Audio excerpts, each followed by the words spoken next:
Hello everyone and welcome back to the show. Today on your daily starter, I have an interesting question, right?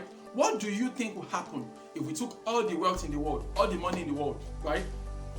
And we shared it equally among everybody in the world? What do you think is going to happen next? Well, I'm going to tell you exactly what is going to happen next on this video and how you should be thinking about such matters. Hello friend, this is the voice of Ademola Morebise.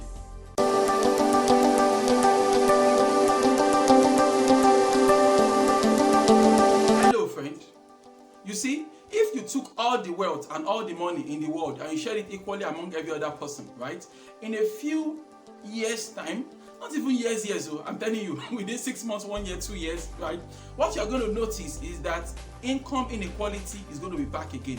You're going to have people that will be outrageously wealthy, and you have some people that, have little or nothing left for them. And you'll be wondering, but these people, we gave them so amount of money just 2 years ago. What happened? Well, like this quote says, it said, a fool and his money are soon parted, right?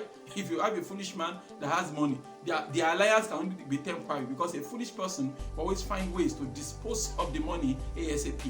You see, there's this thing Tony Robbins said, right? And it made a lot of sense. He said there are two ways to own the tallest building in your town, in your city, in your country, right? He said step one, option number one, go and build the tallest building in your city. Okay, option number two, go about destroying every other tall building. Look for the tallest building, you destroy every other building until your building is the tallest building standing.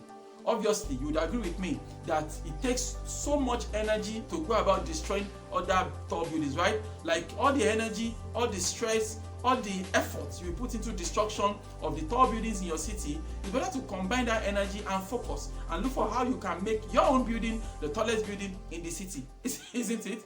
Right? So you need to understand something. You see, if we destroy the strong, it will not make the weak any stronger. All right? The weak is the weak, the strong is the strong. I want you to understand something. You see, when you talk of income inequality, when you talk about some have, some don't have, I want you to understand that fundamentally, it comes down to our choices and what we choose to do with our time, what we choose to do with our energy, right? I mean, think about it. When you talk about the richest men in the world, for example, right? Jeff Bezos is one of such people, right? We consider him to be one of the richest people on the planet right now, right? Now, Jeff Bezos is someone that since the late 90s, he has been quietly building a company called Amazon. Can you imagine how many sleepless nights he had? Can you imagine how much they had to sacrifice? Can you imagine how hard they had to work to create their wealth, right? And then in 2021, now that his hard work has paid off, right? His hard work has paid off, what he has done has paid off and all that. Now you are now, you're now holding a grudge against him, right? Because he now has a net worth in the hundreds of billions of dollars, and you feel, income inequality. Why Bezos do this and this? You understand? So are you trying to punish him for developing tenacity? Are you trying to punish him for having discipline? Are you trying to punish him for his ability to channel his creative energy towards such a wonderful innovation as Amazon? Right? All right. We have to understand something. You see, success in life, right, requires us to do some things. Success in life requires us to do the hard things.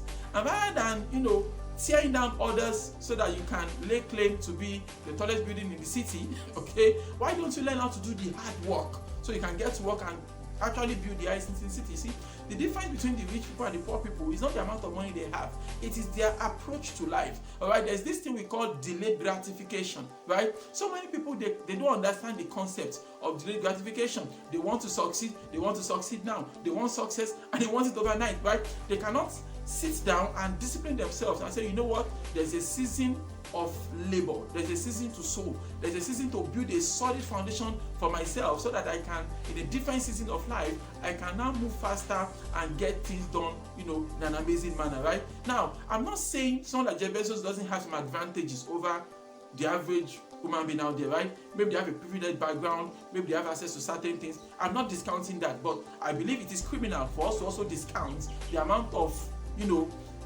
effort that he also puts in as a person. So stop thinking that your life will be better if you could just land 10 million naira and not land in your bank account out of the blues, right?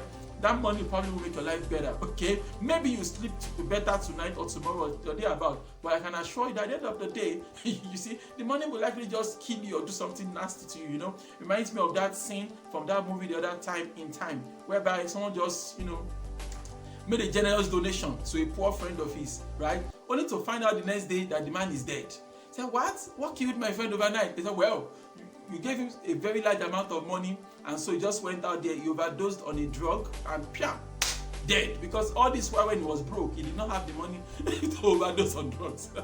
Now that he has the money, he just went out there. And that, I'm telling you, that's the case, all right? So you, my friend, I want us to get serious with ourselves. I want us to get serious in life, all right?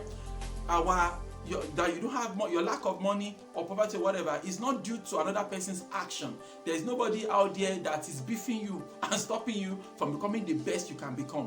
You can go out there, develop your mind, become mentally wealthy. When you become mentally wealthy, you begin to produce wealth step by step, one step at a time. A season of labor, a season of laying the foundations. Then when everything is set, you realize that you're able to create wealth. You create wealth, it looks effortless to you, and you're able to do these things properly. But do not try to short circuit the process. Do not try to blame others for your misfortune. Stop thinking, you know, government should come and take care of you, so should take care of you, so uncle, so auntie. No. That's not going to cut it. All right? Take responsibility for your own life. See what you can do with your own hands. See how you can better your life with your own resources and the things you can do. Stop blaming others. When you take responsibility for your own life, I believe that you change the equation, and that is the road. That is how it begins. That is how you get on the path of serious achievement. That's how you get on the path of super achievement.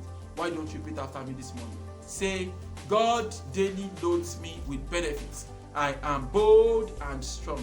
Every day, in every way, I am getting better and better. My name is Ademola Morebise.